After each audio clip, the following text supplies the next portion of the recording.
மக்கள் தீர்ப்பை ஏற்று இன்றைக்கு வெற்றி பெற்றிருக்கிற முதலமைச்சராக இருக்கிற தமிழக வெற்றி கழகத்தினுடைய தலைவரை அந்த ஆட்சியை ஆதரிப்பது என்று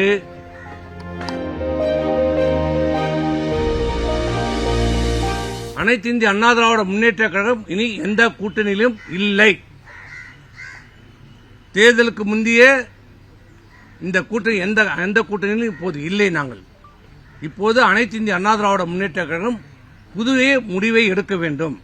இந்த கட்சி காப்பாற்றப்பட வேண்டும், புத்துயிர் கொடுக்கப்பட வேண்டும், மீண்டும் அம்மாவுடைய ஆட்சி அமைய வேண்டும், புதிதாக நாம் கூட்டணி அமைக்க வேண்டும் என்ற நிலைப்பாடை எடுத்தோம். அதன்படி தீர்மானத்தின்படி மக்கள் தீர்ப்பை ஏற்று இன்றைக்கு வெற்றி பெற்றிருக்கிற முதலமைச்சராக இருக்கிற தமிழக வெற்றி கழகத்தினுடைய தலைவரை அந்த ஆட்சியை ஆதரிப்பது என்று அனைத்து இந்திய அண்ணா திராவிட முன்னேற்ற கழகம் சட்டமன்றத்துடைய கூட்டத்திலே தீர்மானம் நிறைவேற்றப்பட்டு முடிவெடுக்கப்பட்டது. இரண்டாவதாக சட்டமன்றத்தினுடைய அனைத்து இந்திய அண்ணா திராவிட முன்னேற்ற கழகத்தினுடைய சட்டமன்றத்தினுடைய குழுவினுடைய தலைவராக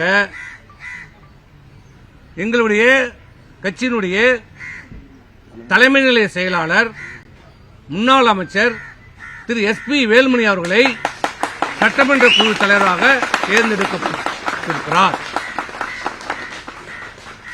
கொறடாவாக டாக்டர் சி விஜயபாஸ்கர் அவர்கள் தேர்வு செய்யப்பட்டிருக்கிறார்.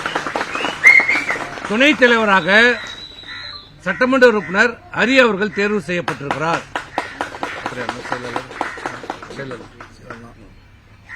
திரு செயலாளராக சட்டமன்ற உறுப்பினர் முன்னாள் அமைச்சர் திரு காமராஜ் அவர்கள் தேர்வு செய்யப்பட்டிருக்கிறார். பிளே ஸ்டோர் மற்றும் ஆப் ஸ்டோரில் இருந்து பாலிமர் செயலியை QR கோடு மூலம் பதிவிறக்கம் செய்யுங்கள். செய்திகளை உடனுக்குடன் பெறுங்கள்.